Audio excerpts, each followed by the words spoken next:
I want to take you to a lady called Samaritan woman from the John chapter 4.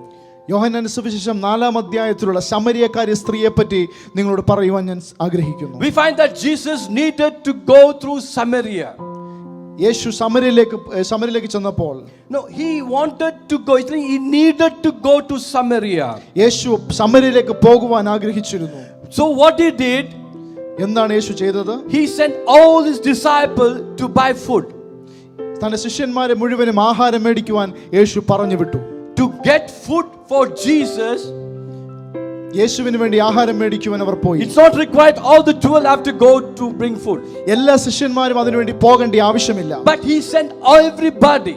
എന്നാൽ യേശു എല്ലാവരെയും പറഞ്ഞയച്ചു. Because he was going to deal with a sinful woman. ഒരു പാപിനിയായ സ്ത്രീയോട് ഇടപെടുവാൻ ദൈവം ആഗ്രഹിച്ചു.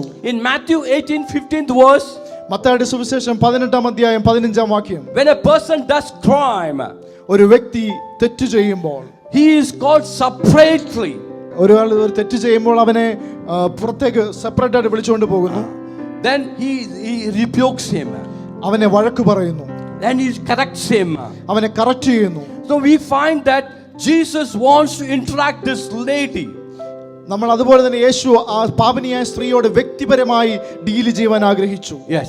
Now we find that probably if disciples, all the disciples would have come along with Jesus Christ, this lady would not come to that place. യേശുവിന്റെ കൂടെ ശിഷ്യന്മാർ മുഴുവനും ഉണ്ടായിരുന്നെങ്കിൽ ഒരുപക്ഷേ ആ പാപിനിയായ സ്ത്രീ, ശമരിയ സ്ത്രീ യേശുവിന്റെ അടുക്കൽ അവിടെ എത്തുമായിരുന്നില്ല. Jewish people never go through Samaria. യഹൂദന്മാർ ഒരിക്കലും ശമരിയ പട്ടണത്തിലൂടെ പോവുകയില്ല. They consider Samaria to be untouchable. അവരോട് ഇടപെടുവാൻ കഴിയാത്ത ഒരു സമൂഹമായി യഹൂദന്മാർ ശമര്യരെ കരുതിയിരുന്നു. They call Samaritans to be unclean and outcast. അവർ അശുദ്ധരായ മനുഷ്യരെന്നും പുറത്താക്കപ്പെട്ട മനുഷ്യരെന്നും യഹൂദന്മാർ അവരെ കുറിച്ച് ചിന്തിച്ചിരുന്നു. This lady recognized Jesus as Jew. ആ യേശു ഒരു യഹൂദനാണെന്ന് ആ സ്ത്രീക്ക് മനസ്സിലായി. That is why she was frightened of the crowd, the people of that place. അതുകൊണ്ട് തന്നെ ആ സ്ത്രീ ആ പട്ടണത്തിലുള്ള ആളുകൾ എന്തു ചിന്തിക്കുമെന്ന് ഭയപ്പെട്ടിരുന്നു. That's why she came at the noon time when nobody is there. അതുകൊണ്ട് തന്നെ ആ സ്ത്രീ ഉച്ച സമയത്ത് അവിടെ എത്തിച്ചേർന്നത്. When initially she saw Jesus as a passerby, ഒരു സാധാരണ വഴിപോക്കനാണെന്നാണ് യേശുവിനെ കുറിച്ച് ആദ്യം ചിന്തിച്ചത്. and she kept on talking to Jesus. യേശുവിനോട് സംസാരിച്ചുകൊണ്ടേയിരുന്നു. The first thing Jesus asked this lady was, give me some water. ആദ്യം ആ സ്ത്രീയോട് ചോദിച്ചത്, എനിക്ക് കുടിക്കുവാൻ അല്പം ജലം തരിക. And she said, why do you ask this question to the Samaritan people? ആ സ്ത്രീ ചോദിച്ചു, നീ എന്തുകൊണ്ടാണ് ശമരിയക്കാരോട് ഇങ്ങനെ വെള്ളം ചോദിക്കുന്നത്? It was not the custom of Samaritans to get in to mingle with this Jewish people. യഹൂദന്മാരോട് ഇടപെടുക എന്ന് പറയുന്നത് അവിടെ സംസ്കാരമായിരുന്നില്ല.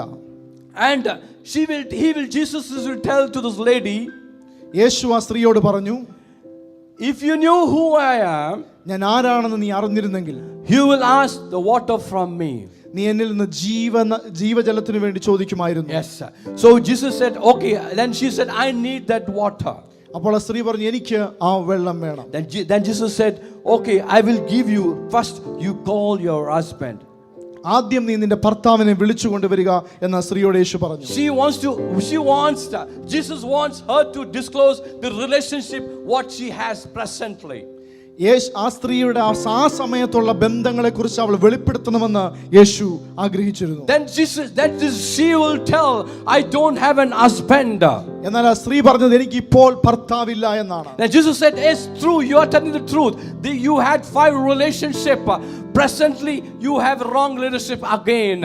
നിന്റെ ജീവിതത്തിൽ 5 പുരുഷന്മാരുണ്ടായിരുന്നു, എന്നാൽ ഇപ്പോഴുള്ളവനോ നിന്റെ ഭർത്താവല്ല. Now she's saying to Jesus, ആ സ്ത്രീ യേശുവിനോട് പറഞ്ഞു, now you are a prophet. തന്റെ ജീവിതം മുഴുവനും ആ സ്ത്രീയോട് യേശു വെളിപ്പെടുത്തിയപ്പോൾ ആ സ്ത്രീ പറഞ്ഞു, നീ ഒരു പ്രവാചകനാണ്. When you spend more time in the presence of God, നീ യേശുവിന്റെ ദൈവത്തിന്റെ സാന്നിധ്യത്തിൽ കൂടുതൽ സമയം ചെലവിടുമ്പോൾ, you have more better revelation of who Jesus is in your life. യേശു നമ്മുടെ ജീവിതത്തിൽ ആരാണെന്നുള്ള കൂടുതൽ വെളിപ്പാടുകൾ, ബോധ്യം നമുക്കുണ്ടാകും. You will not stop him as a passerby. You will keep growing in the Christ and you will recognize who Jesus is in your life.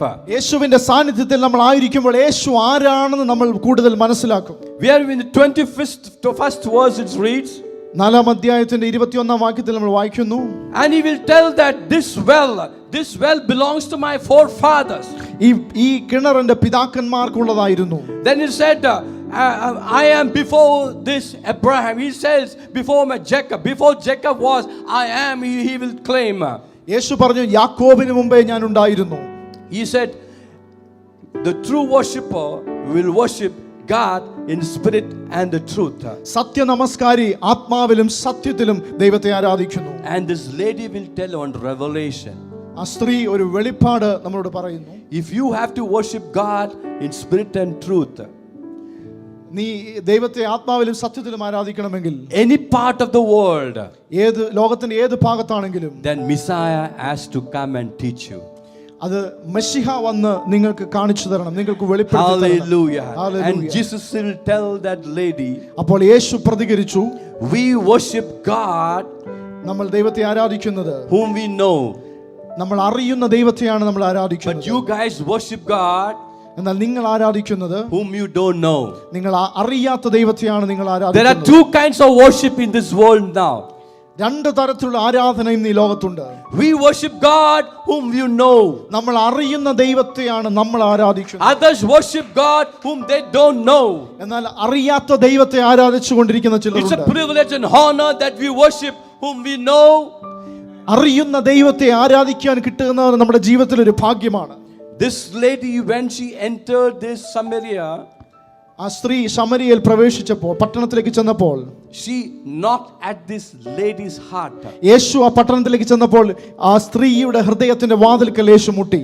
Jesus saw the whole Samaria city through this lady. ആ മുഴുവൻ പട്ടണത്തെയുമാണ് ആ യേശു ആ സ്ത്രീയിലൂടെ കണ്ടത്.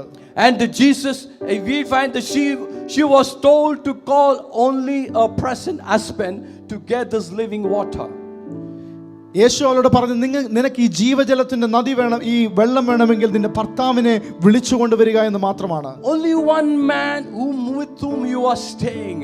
നിന്റെ കൂടെ വസിക്കുന്ന ആ ഒരു പുരുഷനെ വിളിച്ചുകൊണ്ട് വരിക. But this lady put the pot down and she ran to the whole city and called everyone that I have somebody who is talking about me. എന്നാൽ ആ സ്ത്രീ ചെയ്തത്, തന്റെ വെള്ളം കോരുവാൻ കൊണ്ടുവന്ന പാത്രം താഴെ വെച്ചിട്ട് പട്ടണത്തിലേക്ക് പോയി എൻ്റെ ജീവിതം മുഴുവനും പറഞ്ഞ ഒരു പുരുഷനെ കണ്ടുവെന്ന് പറഞ്ഞ് യേശുവിനെ ആ പട്ടണത്തിൽ സാക്ഷ്യപ്പെടുത്തി. She came in the noon time when nobody is there.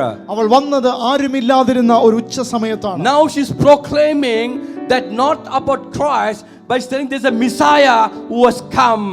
എന്നാൽ ഇപ്പോൾ അവൾ സാക്ഷീകരിക്കുന്നത് മിശിഹ വന്നിരിക്കുന്നു എന്നാണ്. You and I have a responsibility to tell others that Jesus is alive. മറ്റുള്ളവരോട് യേശു ജീവിക്കുന്നു എന്ന് പറയുവാനുള്ള ഉത്തരവാദിത്വം നമുക്കുണ്ട്. She was not a good lady. അവൾ നല്ലൊരു സ്ത്രീ ആയിരുന്നില്ല. She was considered to be wicked in the sight of the whole Samaria city. ആ പട്ടണത്തിലുള്ള എല്ലാം മുൻപിൽ ഒരു നീചയായ സ്ത്രീയായിരുന്നു അവൾ. What others sees you is not a concern. നിങ്ങളെക്കുറിച്ച് മറ്റുള്ളവർ എങ്ങനെ കാണുന്നു എന്നുള്ളത് പ്രശ്നമല്ല. But what God sees you is more concern. നിങ്ങളെക്കുറിച്ച് നിങ്ങളെ ദൈവം എങ്ങനെ കാണുന്നു അതാണ് പ്രാധാന്യം. God used this wicked lady to deliver the whole city of Samaria to Christ. പാപത്തിന്റെ ബന്ധനത്തിലായിരുന്ന ആ ഒരു സ്ത്രീയിലൂടെ ആ മുഴുവനും പട്ടണത്തെ യേശു വിടുവിക്കുകയാണ്. She was a vessel of dishonor. അവൾ ഒരു മാന്യപാത്രമായിരുന്നില്ല, ഒരു അപമാനത്തിന്റെ പാത്രമായിരുന്നു. But God changed her to a honor vessel. അവളെ ഒരു മാനപാത്രമാക്കി യേശു മാറ്റുന്നു. The whole city came and blessed her. മുഴുവൻ പട്ടണവും അവൾ മുഖാന്തരം യേശുവിലേക്ക് വന്ന് അനുഗ്രഹം പ്രാപിച്ചു. The whole city started blessing her because she told about Messiah to the whole city. ആ പട്ടണത്തിന് മുഴുവനും യേശുവിനെ കാണിച്ചു കൊടുത്തത് കൊണ്ട് ആ മുഴുവൻ പട്ടണവും അവളെ മാനിക്കുവാൻ തുടങ്ങി. Jesus came only to her for asking water. യേശു അവളുടെ അടുക്കിലേക്ക് വന്നത് വെള്ളം ചോദിച്ചുകൊണ്ട് മാത്രമാണ്. Till the end she never gave water to Jesus. അവസാനം വരെയും യേശുവിന് ആ സ്ത്രീ വെള്ളം കൊടുത്തില്ല. In excitement, ആകാംക്ഷ നിമിത്തം. When you are coming to Christ, you're excited, you'll forget what you are, the purpose is. നിങ്ങൾ കർത്താവിന്റെ അടുക്കിലേക്ക് വരുമ്പോൾ ആകാംക്ഷ നിമിത്തം, സന്തോഷ നിമിത്തം മറ്റുള്ളത് മുഴുവനും നിങ്ങൾ മറന്നു പോകുന്നു. He sent all the disciples, 12 of them, to bring food for Jesus. തനിക്ക് വേണ്ടി ആഹാരം മേടിക്കുവാൻ എല്ലാ ശിഷ്യന്മാരെയും യേശു പറഞ്ഞയച്ചു. That food also he is not able to eat. അവർ കൊണ്ടുവന്ന ആഹാരം ഒരുപക്ഷെ യേശു കഴിച്ചു കാണത്തില്ല. Jesus says, my food is to do the will of my Father. എനിക്കുള്ള ആഹാരം എന്ന് പറയുന്നത് എൻ്റെ പിതാവിന്റെ ഹിതം നിറവേറ്റുക എന്നുള്ളതാണ്. You and I have a desire to do the will of God. നമ്മുടെ ദൈവത്തിന്റെ ഇഷ്ടം നമ്മുടെ ജീവിതത്തിൽ നിറവേറ്റുവാനുള്ള ഒരു ആഗ്രഹം നമ്മളിൽ ഉണ്ടാവണം. To proclaim the Christ of Jesus Christ to others. മറ്റുള്ളവരോട് യേശുവിനെ കുറിച്ച് പ്രസംഗിക്കുവാൻ, സാക്ഷിക്കുവാൻ നമ്മൾ തയ്യാറാകണം.